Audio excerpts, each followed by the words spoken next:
Hey guys, how's it going? And welcome to this very special video where I'm going to be discussing the timeline of the 7 years that I've been an Arsenal supporter, all the highs and the lows and the heartbreaks and everything in between. And especially during this time, off season, 2 months off, this is the time where you get time to actually reflect back to what has been a very difficult, heartbreaking, some good moments also journey at watching and supporting this football club. So I started supporting Arsenal in 2018 when I was 11 or 12, and it's been a great journey, of course. So I'm going to be discussing about that. If you guys have some special memories, please drop them down in the comment section, and let's start with it. So first up, we are going to be talking about my best moments in these 7 years. So I personally have three. I think those three stand up the most in no particular order. First one has to be the FA Cup win 2020 because it's to date my only trophy I've seen as an Arsenal fan, which is a bit sad, but that's the only trophy I've seen, and it was a great performance. I think to beat City in the semi final and to beat Chelsea in the final, and the way we played that three at the back system, it was a really good win. So of course the FA Cup is there. After the FA Cup, I have to say the second one has to be in that 22-23 season, when we were top from the start of the season. In about January of 2023, we played Spurs away and then we play United at home. So we had those two games. We actually won both of those games, but in the Spurs game away from home, I think first was an own goal and second Odegaard scored from outside the box, bottom right, and that was the first time I actually thought we were gonna win the league, and that was the first time I thought that we are the best team in the league. Unfortunately, of course, as everybody knows, what happened next, we weren't able to capitalize on the advantage, but definitely that is something which was a real high at that point. And the third one, it has to be the Declan Rice free kicks against Real Madrid. We talk about iconic moments. We talk about Thierry Henry in '06 at the Bernabeu. I think Declan Rice in 20 years' time, we will still be talking about those two free kicks from Declan Rice. And of course, Mikel Merino also scored. But when Merino scored, it was like unbelievable. But of course, those two Declan Rice free kicks will always be remembered. So now moving on, when there is a best, there is a bad moment as well. So now the worst moments or the worst sort of matches, there is not a particular match which I can point out to be the worst. Of course, the Europa League final defeat is there, but I would say, of course, when we were 15th in the league in 2020-21, that was also a low. But I think the lowest was probably when we didn't win the title in 23-24. Those last 16 games, we had 14 wins, one draw, one loss.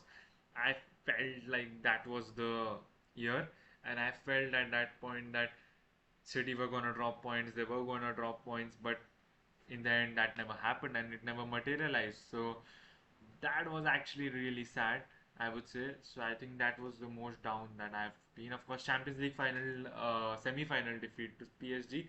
But when we lost this first leg at home, you kind of expecting to go out. I mean, you had the hope that we can make the comeback, and actually the performance in Paris was really good. But you kind of know that it's all not but done. It's very difficult to make a comeback. So yeah, those were the down moments. Moving on now to the signing. So now we are in the transfer window. It's the best signing which I've seen in the 7 years. I think there have been some good signings.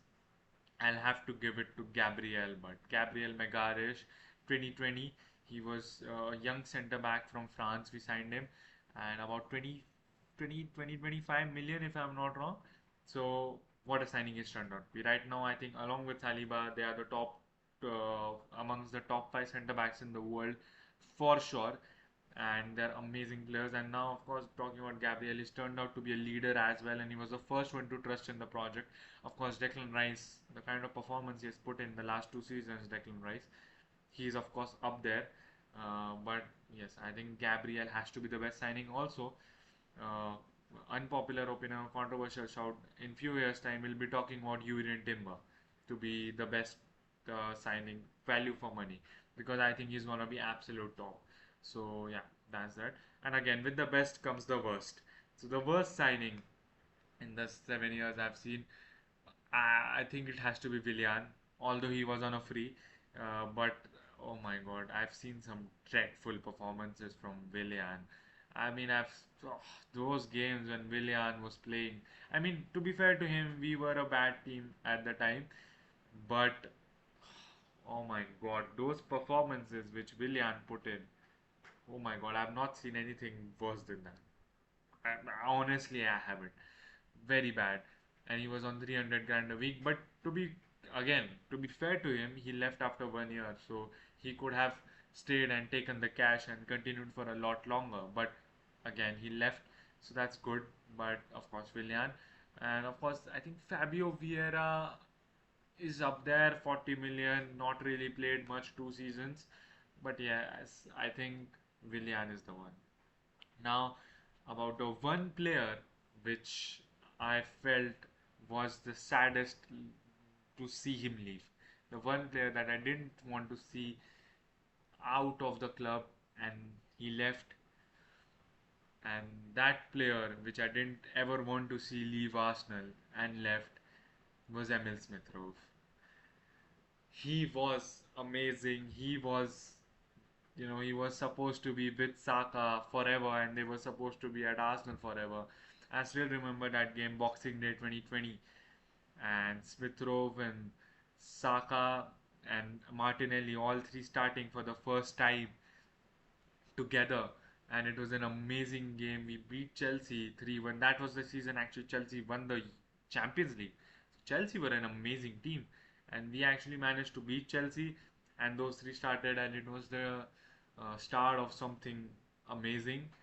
And of course, I mean, that was amazing. And Emil Smith Rowe, I mean, I will always remember Smith Rowe. I think he's the folklore sort of a player we talk about in 10, 20 years' time. People might not remember him, but we who have watched this era will always remember Emil Smith Rowe and his contribution. And whatever we are today, challenging for titles, challenging for Champions Leagues, Smith Rowe was at the very start of it when we weren't really doing anything.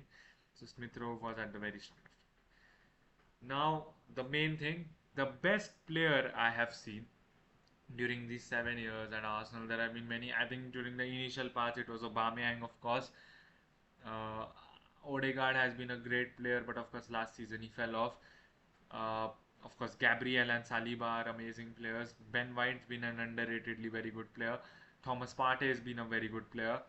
But I think I'll have to go with Bukayo Saka. When I started watching in 2018, he was this sort of academy prospect. He was coming through, and there was a lot of talk about him and he has fulfilled his potential. I think there is still a lot to go. I think he's world class, but I think there is still one more level for Saka to reach. You wanna see Saka in the Ballon d'Or conversation. We talk about Yamal and Dembele and Rafinha. But eventually, you wanna see Saka in that sort of conversation, and for that, we've got to win Premier Leagues. We've got to win Champions League. So I want to see Saka there, and I'm very sure he's going to be there next couple of years. Saka will be in that contention because he's such an amazing player, and of course, he has to be the best player over these years. So that was all from my side. Again, if you have your best moments, worst moments, some moments that you remember during your time, you can put it in the comments section and we can discuss that. So till then, bye bye.